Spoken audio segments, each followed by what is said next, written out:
Recently, Kindness Day was celebrated at the Whitman Public Library with stories, crafts, and making kindness blankets for people who are in need of a hug. More about that later. To start off, let's go to the children's room where volunteers from Whitman-Hanson Regional High School are reading stories to the children and making friendship bracelets to give to their new friends. All right. I like your puppets. Is that Minnie and Mickey? All right. Are you ready for the book? It's called What Does It Mean to Be Kind? And this is the cover. All right.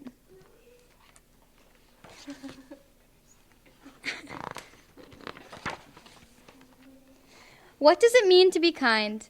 Does it mean trying to please others? No.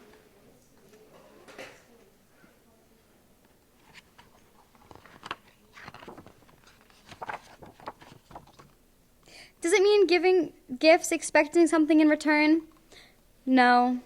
Does it mean pretending you like something you don't? No.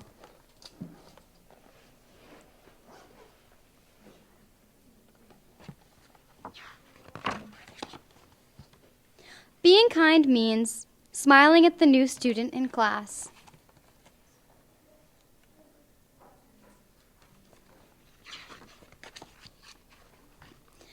Giving someone a sincere compliment, holding the door open for someone else.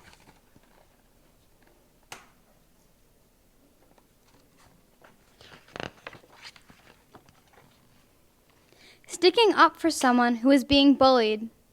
Seeing the best in people even when they are struggling to be their best.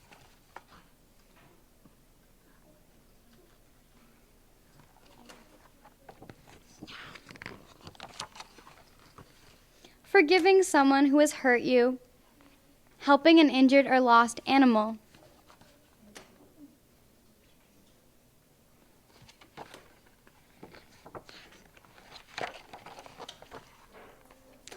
Being patient even when you are in a hurry. Saying please and thank you. You're welcome and I'm sorry.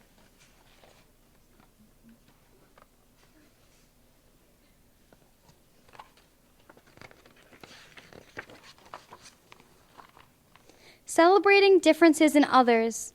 Encouraging someone who needs support.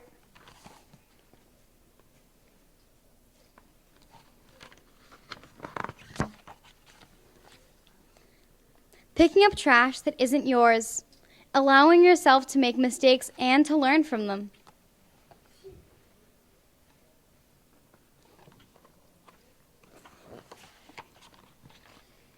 Noticing when someone is sad and taking the time to understand why. Caring for those less fortunate than you are.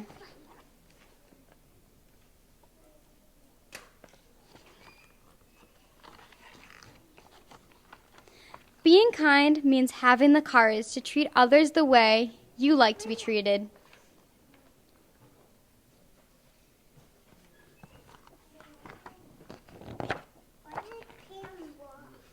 So show your friends what it means to be kind and spread the word. If we can all be kind to each other and to ourselves, our world will be more loving, caring, and harmonious.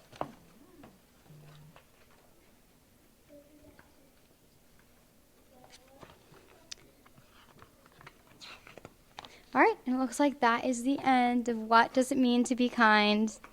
Yay! Today we're going to be reading The Push. It's a story about friendship. So I'm going to hold it up. You can look at the pictures, but I'm going to hold it out so you can see the pictures afterwards too, okay? In an ordinary town, in an ordinary house, there lived a boy named John. John slept in a bed like everyone else. He ate food like everyone else. He loved to play like everyone else, but he was different from the other kids in the town. When John was born, his arms and legs didn't work. He couldn't do all the things his friends could do. He couldn't dress himself. He couldn't brush his teeth. He couldn't tie his shoes. And he couldn't walk. When he wasn't sleeping, he was usually in his wheelchair. But there were some things John was an expert at. He could give any statistic about the Boston Red Sox since they got their nickname in 1908. He could make people laugh until milk came squirting out of their noses. And he could solve the most complicated math problems in his head. One summer, just before school started, John saw a moving truck at the house next door. "Would you please wheel me outside so I could see the new neighbors?" John asked his mom. As his mom parked him at the end of the driveway, John saw a boy carrying a box. He was wearing a Red Sox hat. 2004, John shouted. The boy turned around. 6th World Series title. And 11th American League pennant? John replied. The boy walked over to John. "My name is Marcus." When Marcus stuck out his hand, John said with a smile, "My hands don't work." "That's okay," Marcus said, lifting John's hand. "How about this? That will be our handshake."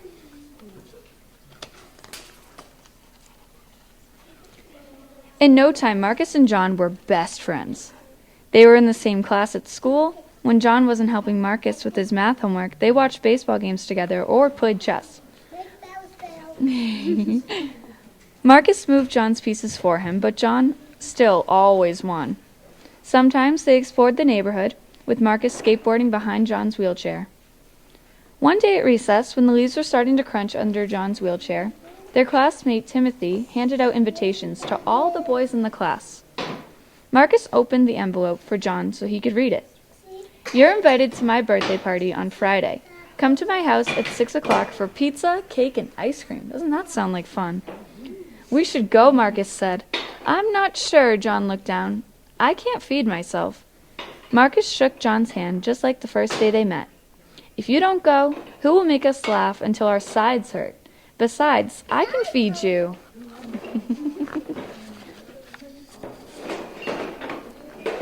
The day of the party, when everyone was sitting down to eat, John said, "Hey, want to hear a pizza joke?" "Yeah," everyone shouted. Never mind, it's too cheesy." Everybody laughed, and then Marcus held up a piece of pizza for John so he could take a bite. Every time John needed help eating, Marcus would feed him. One morning a few days after winter break, John woke up and looked out his window. The hills around the town were covered with a fresh blanket of white snow. No school today. Within minutes, there was a knock at the door. John heard a familiar voice down the hall.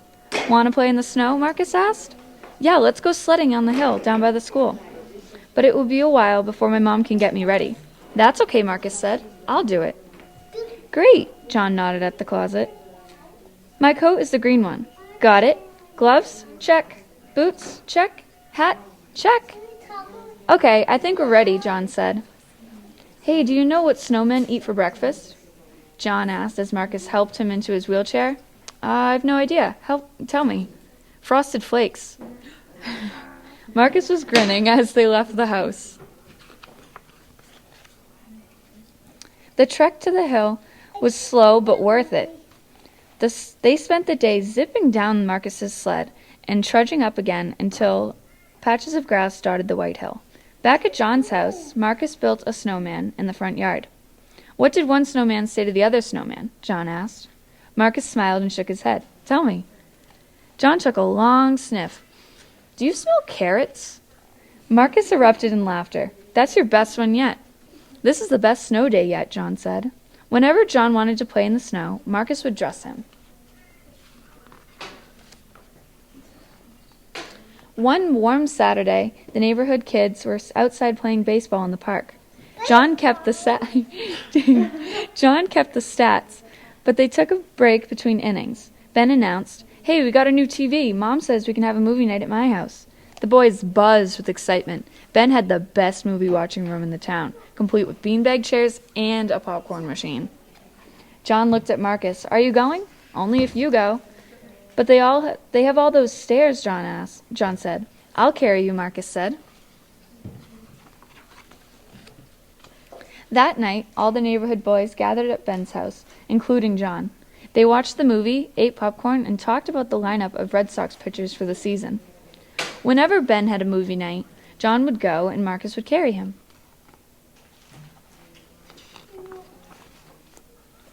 At the end of the school year, the class planned a field trip to explore the hills behind the school. They were going to look at the trees, search for animals, and hike the trails. They'd finish the day by roasting marshmallows over a fire while they watched the sun set on the horizon. John looked at Marcus. "I really want to go." Marcus smiled and said, "I'll push you." The day of the hike, a light rain was falling. The ground squished beneath Marcus's feet, and the wheels of John's wheelchair kept getting stuck in the mud. As Marcus cleared sticks and rocks from the path, a smile spread across John's face. "How can you tell that the tree is a dogwood?" "I have no clue," Marcus said. "By its bark." As they trudged beside the stream, the ground got even soggier. "You could keep going without me," John said. "You can keep up with the rest of the group." "Nah, we may be slow, but we're having more fun than anyone else." Several years later, the two boys hiked up the same hill, behind the same school. They sat at the same spot and roasted marshmallows again, watching the same sunset behind the same horizon. Marcus put a marshmallow on his stick and inched it toward the fire. "Want one?" he asked. John nodded, but his mind was somewhere else. "Hey, Marcus, why are you friends with me? I'm so different from everyone else." Marcus shot up a sideways grin. "Yeah, I guess you're different. There's no one who can make me laugh like you do and who has taught me more about math. There's no one I'd rather watch baseball with or eat pizza with or play in the snow with or hike through the woods with. Should I keep going?" "I never thought about it that way," John said. "But what about all the things I can't do?" Marcus shrugged. "I guess there are some things you can't do. But that goes for me too. I can barely draw a stick figure. I can't remember the punchlines to jokes. The only reason I passed math is because of your help. And I can't name half the roster for the Red Sox this year." "That's not what I'm talking about," John said. "What do you mean?" Marcus asked. John turned to Marcus, and with a tear in his eye, he said, "When I couldn't feed myself, you fed me. When I needed help to get ready, you dressed me. When I wanted to watch a movie with our friends but couldn't get down the steps, you carried me. And when I wanted to explore the hills with the rest of the class, you pushed me. You've been my hands and my feet for most of my life. I wish I could do that for you." A smile spread across Marcus's face. They had done something even greater for me. "How?" John shot up a confused look. "When I fed you, you taught me how to take my time, how to be patient," Marcus said. "When I dressed you, you showed me how I can help other people. When I carried you, you made me stronger, and I could keep carrying you when we got older. And when I pushed you, you showed me how much joy there was in everything for someone else. I may have fed you, dressed you, carried you, and pushed you, but you have shown me how to laugh and how to live." Marcus took a bite of his gooey marshmallow. "That's why we're friends, right? We're stronger together than we are on our own." "Yeah, but sometimes I wish we could switch places. I wish I could push you instead." "You do, every single day." Marcus paused.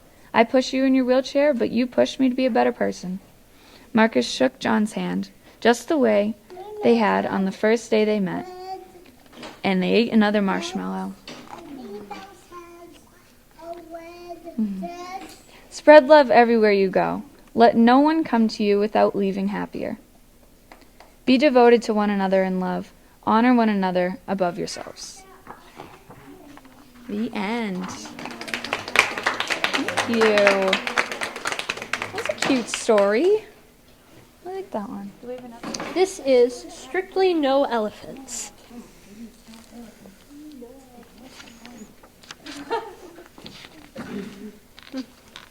The trouble with having a tiny elephant for a pet is that you never quite fit in. No one else has an elephant. Every day I take my elephant for a walk. His is a very thoughtful sort of walk. He doesn't like the cracks in the sidewalk much.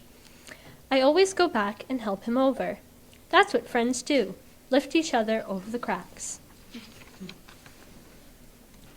Today, I'm walking my tiny elephant to number 17. It's Pet Club Day, and everyone will be there. Come along, there's a good boy. I coax him the last few feet. It'll be fine. When I look up, there's a sign on the door. Strictly no elephants. My tiny elephant leads me back to the sidewalk, never minding the cracks. That's what friends do. Brave the scary things for you.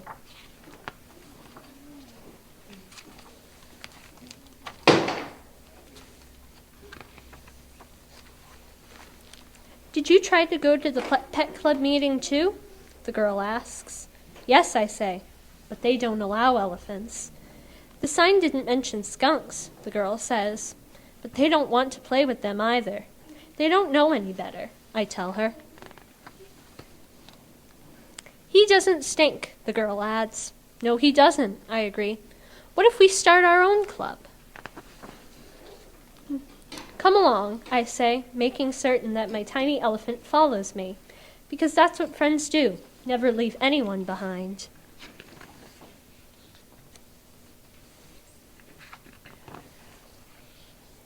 We can play here, one of our new friends says. All of us.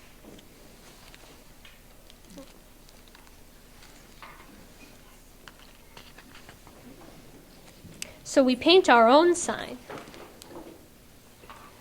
And the sign says, all are welcome. My tiny elephant will give you directions if you need them.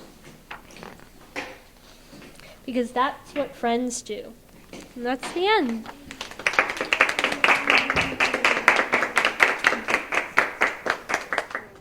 While stories were being read in the children's room, in the history room, other volunteers were making kindness blankets for Annie's Kindness Blankets, a local charity that gives these blankets out to special people. Annie's Kindness Blankets founder Barbara Buckley explains. Here with me right now is Barbara Buckley of Annie's Kindness Blankets. And Barbara, can you tell us what a kindness blanket is? Sure. A kindness blanket, Annie's Kindness Blanket, is an everlasting hug. We started this 3.5 years ago after my niece Annie passed by suicide. She was the mother of 3 beautiful girls. We started it after we needed to get out of the darkness. She was a beautiful girl who suffered from depression, and her 3 girls and I decided that we needed to help 35 people know they were never alone. We chose 35 because that was her age, and we wanted to help 35 people. 35 turned into 5,000 blankets. We found out very quickly that so many other people were affected by depression and suicide, and we chose to keep going. It's helped so many people realize that they're not alone. So they represent us letting people know that it's okay not to be okay, and they're not alone. So we keep going, and we say that we have this huge, enormous angel leading the way, and we'll keep going. So they represent an everlasting hug. Now, this is not just something that's local. This is something that is like a nationwide movement. It is nationwide. We have over 20 states that have volunteers that help us make them. We ship out the material. They each come with their own tote bag and a kindness label that's ironed in. We ship out everything that somebody needs to make the kindness blankets, if they want to help us. And we also ship out the blankets to anybody that may need across the globe, other states. We had a traveling hospice nurse that takes them around to other countries and hands them out. We've shipped them to other countries. We've shipped them to probably every single state out there. We are a 501c3 now. We do have donations. We're very self-funded, and we're a very green leaf operation. We've started very slow, but it's needed. It's out there, and we have a lot of support. How did you manage to get in contact with Whitman Hanson Regional High School? Because we have some volunteers who have done a wonderful job making some blankets here today. They're great. Actually, Kelly, they reached out to us. We find that most people reach out to us because in one way or another they want to help us because they want other people to know that they're not alone. They're in it with us. They want other people to know it's okay not to be okay. This is a movement. This is a kindness movement, for sure. If somebody wants to get in touch with you about either making blankets or finding somebody that needs one, or if they need one, how can they do that? They can go to our Facebook page, Annie's Kindness Blankets, or Instagram, we're under Annie's Kindness Blankets, or go to annieskindnessblankets.org. And on there, we have all sorts of material, videos. We have a suicide awareness video that the girls made. We have news articles. We have a downloadable PDF. We have all sorts of information. Or they can email us at info@annieskindnessblankets.org and just, request that they want a blanket, or they know somebody that needs a blanket, or they want to help, and we'll set it up, or we'll get the blankets out there. Okay, thank you, Barbara. And thank you, girls, for making the blankets today. Thank you. And while all this was going on, in the community room, the Friends of the Library was holding the first part of the semi-annual book and bake sale. I talked to Friends President Lorna Holbrook. With all the other things that have been going on here today, there is one more item we want to talk about, and that's the spring book sale by the Friends of the Whitman Library. And I have with me here today Lorna Holbrook, President of the Friends. Lorna, this is always a big fundraiser for the Friends, isn't it? Yes, it's our biggest fundraiser, actually. We hold it twice a year, in the spring and the fall. Approximately when will it be in the fall? Usually the end of October, beginning of November. Okay. So remember, the next book sale, October, November. And what other kinds of fundraising things have you been doing? We have a skating fundraiser, usually in the winter. I'm trying to think. Bake sales, we're having a bake sale right now. And we do raffles. Can't think of anything else at the moment. And the bake sales are always well worth it. I mean, I always visit that because they have some great stuff at these bake sales. Okay, thank you, Lorna. We'll be looking forward to hearing more about what's happening with the Friends. Before we go, though, how can people contact you if they want to become a friend of the library? You can contact us at the library. You can just ask one of the librarians and they'll help you. You could email us at whitmanlibraryfriends@gmail.com. Basically, come to the library and we have membership forms and somebody will help you. Thank you so much, Lorna. Kindness Day was a busy day at the library. The volunteers from the high school, along with their faculty advisor, Kelly Tanis, were very busy. Many went back and forth between the history room and the children's room, and also checked out the book sale. If you would like to find out more about what's going on at the library, check their calendar. You can find it online, or come on down to the library and pick one up. The library is located on Webster Street at the corner of School Street, right across the street from the Cardinal Spellman Center.